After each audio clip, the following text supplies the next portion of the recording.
ঢাকা মেডিকেলে রক্তাক্ত অবস্থায় পড়েছিল শহীদ বরকতের লাশ।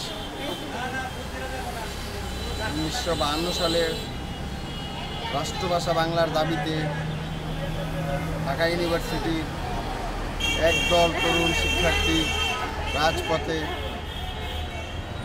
স্লোগানে মুখরিত করে ঢাকা ইউনিভার্সিটি প্রাঙ্গণ।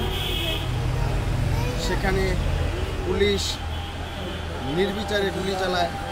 সে গুলিতে শহীদ হয়েছেন রফিক, সালাম, বরকত, জব্বার সহ অনেকেই।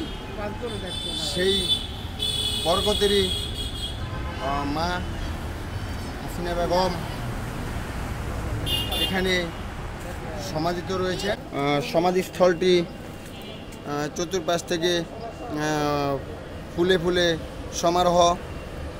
সমাধিস্থলে 21শে ফেব্রুয়ারি উপলক্ষে শহীদদের প্রতি শ্রদ্ধাঞ্জলি অর্পণ করেন গাজীপুর জেলা প্রশাসন এবং বাওয়াল বদরে আলম কলেজ। রাষ্ট্রভাষা বাংলার দাবিতে প্রকম্পিত হয়ে উঠে স্লোগানে রাজপথ।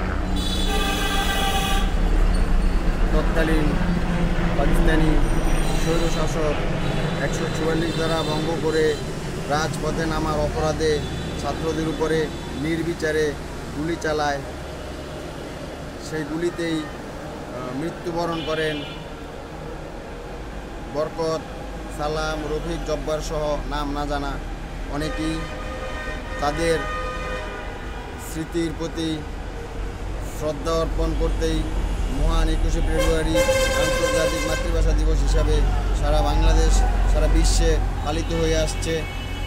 রাষ্ট্রভাষা বাংলার দাবিতে ঢাকা ইউনিভার্সিটির একদল তরুণ শিক্ষার্থী রাজপথে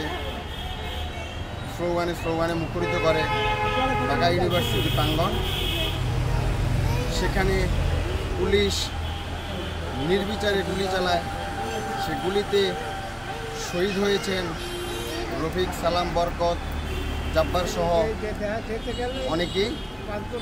সেই বরকতেরই মা এখানে সমাধিত রয়েছেন।